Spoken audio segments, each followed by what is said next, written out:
I was working the night shift at my local Waldbaum's back when it used to be open 24 hours a day. There would normally be less than 10 customers throughout my shift, but I wouldn't get to sit around and do nothing though.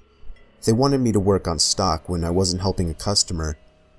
It was a bigger Waldbaum's, so oftentimes there may have been one other person in the building, whether it be someone working on stock or someone cleaning. This night, I was the only one working. I was working stock in the cereal aisle when I heard something fall over on the other side of the shelf in the next aisle over. I would always hear the door to the store sliding open. It was the loudest thing ever, so it kinda caught me off guard that there might have been a customer in the building. Of course, it wasn't weird. Yet. Not until I looked to my left and saw a man standing by the edge of the aisle, shooting me a blank stare. "Do you need something, sir?" I asked him. No. Could you just point me to the eggs?" he said. He wasn't normal looking. His face looked weird.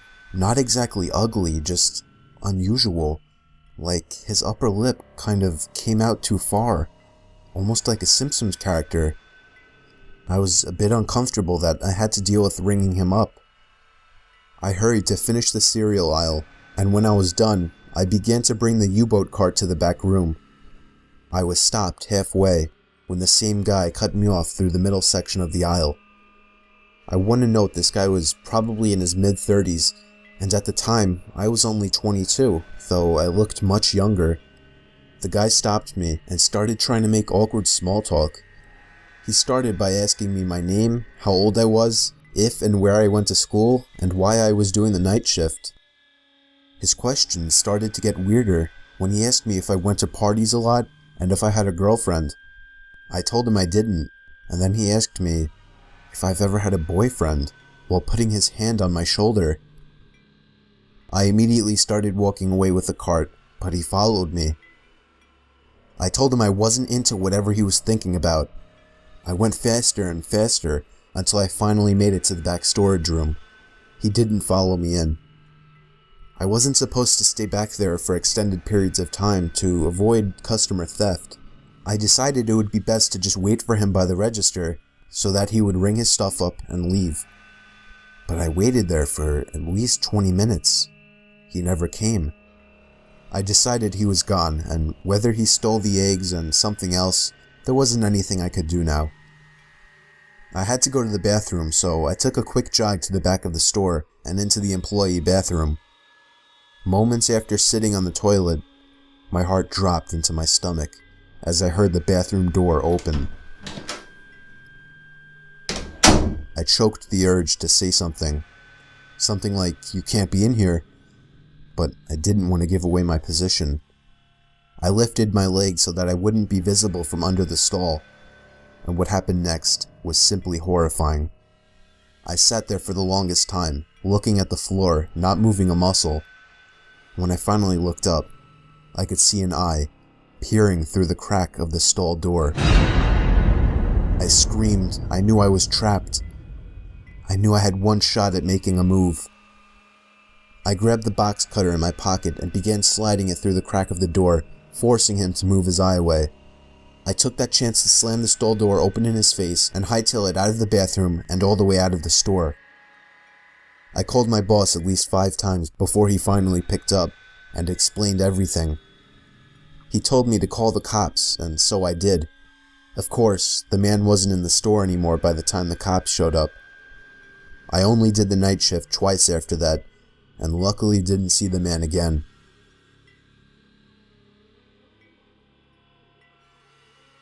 I used to work the night shift at a gas station on the side of some highway in the country. From the hours of 12 a.m. to 6 a.m., the road was pretty dead. I would have maybe 1 or 2 people come in to pick cash in a whole night. It was a very boring and depressing job, especially doing the graveyard shift, but I had just finished college and I needed to pay off my loans. The only reason I kept this job was because my boss threw me an extra $5 an hour for doing the night shift.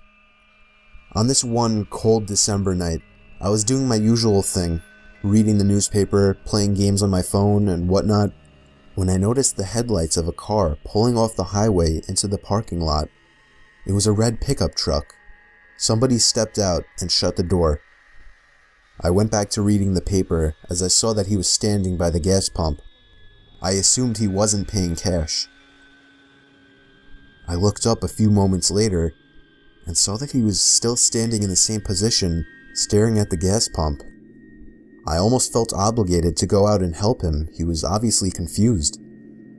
I felt a cold chill run up my spine as I saw the 6-foot-something tall man slowly turn his head to face me. I couldn't make out any features of his face, but I knew he was staring at me. I tried to pretend I didn't notice by going back to reading the paper. Of course, I wasn't really reading now. I was a bit shaken by the guy out there. I just wanted him to pay debit or credit and leave. I looked up and gasped as the man was now much closer to the front door of the building. It wouldn't have been so disturbing if it weren't for the fact that he wasn't moving. He was just standing still, as before, still looking in my direction. I walked over to the door to get a closer look. All I could see in his face was still blackness. I locked the door and flipped the open sign to closed on the door. I didn't care if this would possibly get me in trouble. I was not taking a chance because, quite frankly, I was scared shitless.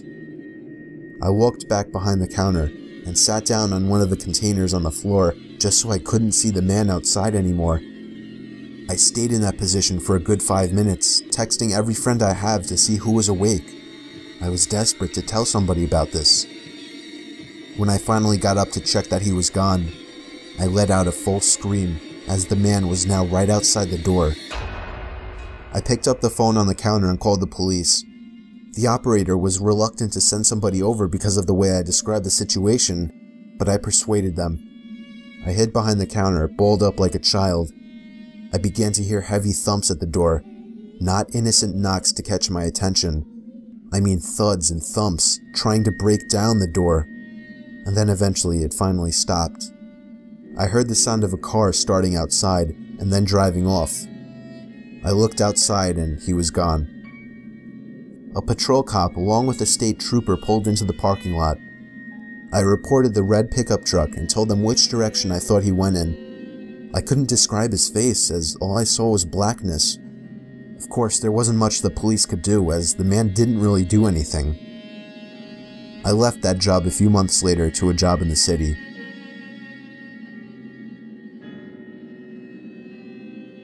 It was 2 years ago. I was called in to do the night shift, 10 p.m. to 4 a.m. at 7-Eleven, since somebody called out. The store was located on a busy road in a rather quiet and rural area. During the night shift, you could expect anywhere from 10 to 20 people come in to buy a beer or something else. This one particular night, there was this one guy, mid-20s, that came in. He started making weird noises, like loud yelling noises. I assumed he had some kind of mental disability. In fact, my brother has a mental disability, so I immediately felt sympathy for the guy. He walked up to the counter without any items, with his head facing me, but his eyes were looking up at the ceiling. I felt uncomfortable. I honestly didn't know how to deal with it. I tried speaking with him, but he only responded in loud noises.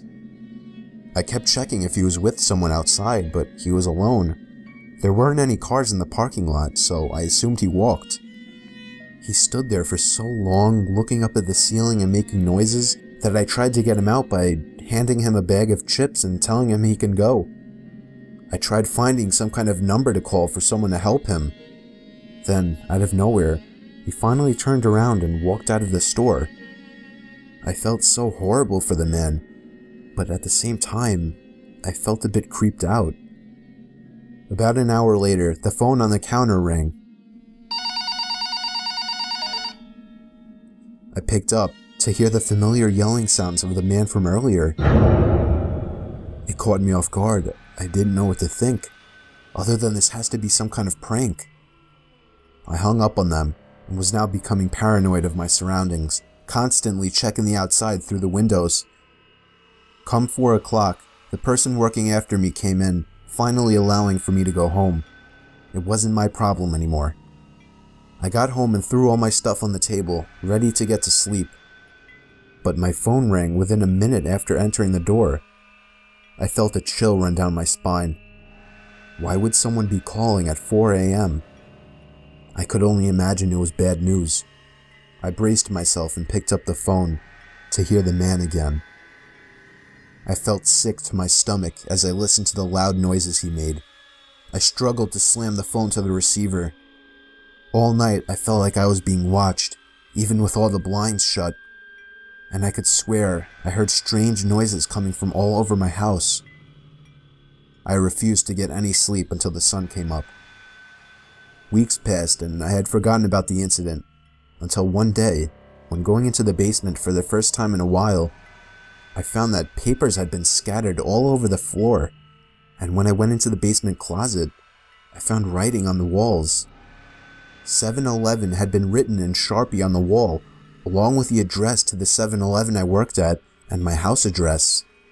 The most disturbing part, I also found various kitchen knives along with a large pocket knife sitting in the closet.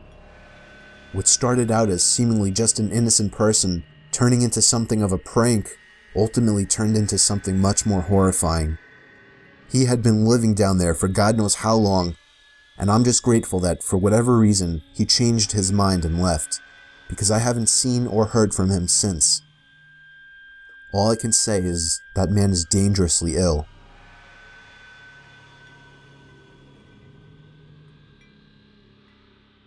I've worked in the K-9 unit for 9 years, and I've worked my fair share of graveyard shifts. I've definitely come across weird things at night, but I'll never forget this one night. I worked with my dog Sammy, a German Shepherd. She was 2 years old at the time and was still kind of new to the job, just like me. I was driving down a road surrounded by crops when I spotted a suspicious-looking white van parked inside the crops. Both doors were open. I flashed my lights to try and draw out whoever was there. Nobody came out, so I parked and scanned the place out quickly. Nobody was in sight, so I took Sammy with me to track down the driver of the van. Sammy started going crazy when we reached the trunk of the van. She was pulling so hard she almost broke off the leash. I opened the trunk to the van, and a blast of foul air hit me in the face. I almost passed out from the mix of the horrible smell and the pure shock of what I saw in the trunk. I counted 7 full body bags, each with a pair of feet sticking out at the bottom. I requested immediate backup with my radio. I heard the sound of a twig snapping nearby, and Sammy just lost it. I lost grip of the leash, and she took off into the crops. I pulled out my gun and followed the sounds of her barking.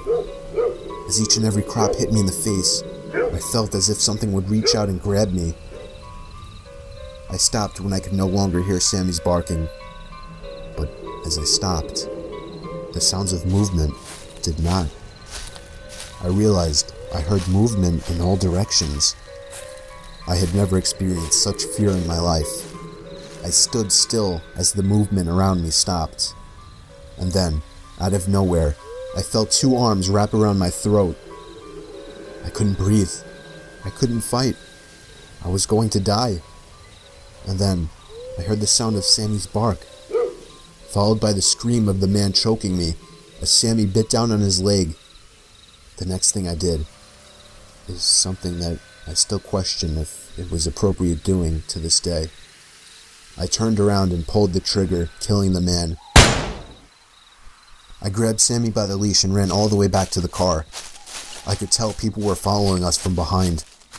I managed to make it to the car safely and drive a 1/4 mile down the road. I didn't stop to see which way they went. I didn't hold my ground. I fled like a coward. I cared much more about our lives than I did this job, and I'll still say that today. But it still pains me knowing how much of a coward I was. Backup arrived shortly, but the van was gone. I even failed to get the plate number on dashcam video, or even just writing it down. This was within my first few months on the force, but it made me feel like absolute shit for months to come. I, someone who was sworn to protect, let a van full of killers get away.